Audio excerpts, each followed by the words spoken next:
오늘도 좋은 날입니다. 행복하세요. 인생 레시피 작가 이경치입니다. 오늘은 독서 경영 시간으로 청소년 감정 코칭 중에서 감정 코칭 5단계 중 1단계를 나누겠습니다.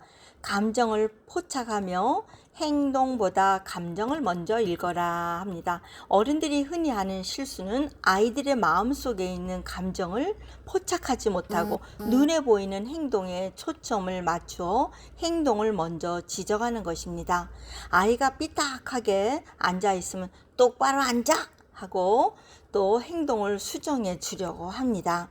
그렇게 앉아 있을 수밖에 없는 아이의 감정을 고려하지 않는 것이죠.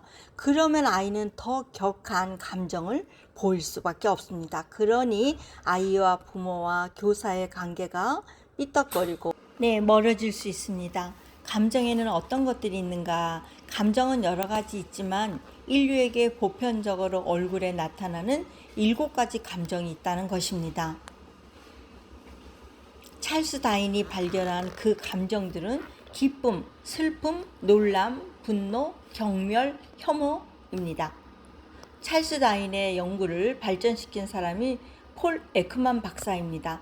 연구를 통해 웃는 표정, 슬픈 표정, 화난 표정, 혐오감을 느끼는 표정, 기본 표정은 인류에게 공통으로 있다는 것을 확인할 수 있었습니다. 청소년들도 성인들처럼 대부분의 감정을 느끼지만 적절히 감정을 표현하는 것은 언어 도구나 표현 방식을 잘 모르는 경우가 많습니다.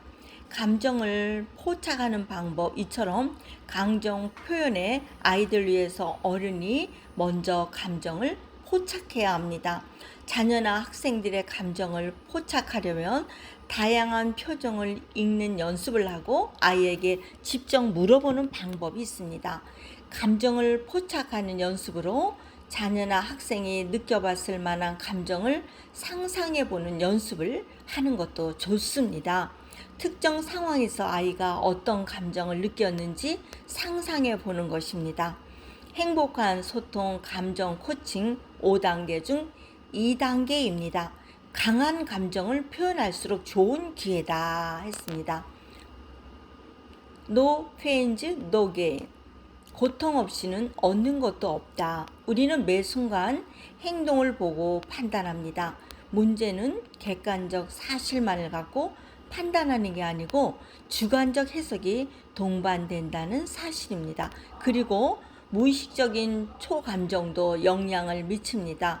초감정을 극복하지 못하는 것은 과거의 감정적 기억과 습관에 얽매이는 것입니다. 그러나 과거는 어떻게 할 수 없는 것이며 바로 그 어찌할 수 없다는 감정이 스트레스의 핵심입니다. 강한 감정을 보일수록 좋은 기회다. 강한 감정을 느낄 때 뇌에서는 어떤 일이 벌어질까요?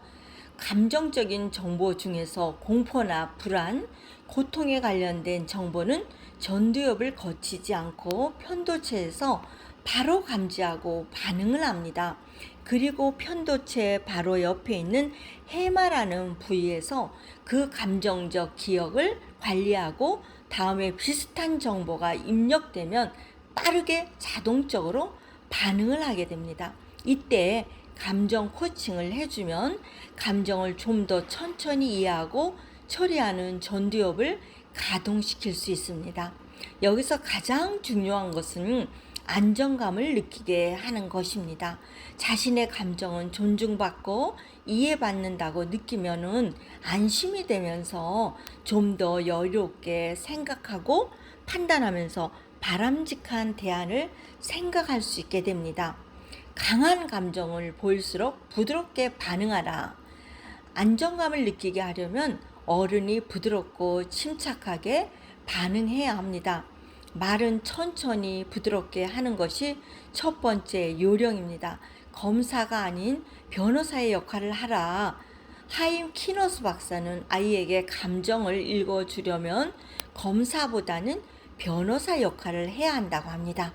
검사는 잘못한 것을 찾아서 확인하고 꾸짖는 역할을 하지만 변호사는 한편의 입장을 변호해 주기 때문에 아이와 한편이 대준다는 게 무척 중요합니다. 여러분, 오늘 감정 코칭 5단계 중에서 1단계, 2단계를 나누었는데요. 우리의 삶에서 가정과 자녀와 만나는 사람한테 적용을 한다면 많이 도움이 되겠어요. 오늘 청소년에게 그런 감정 코칭을 하는 책을 가지고 독서 경영을 나누었습니다.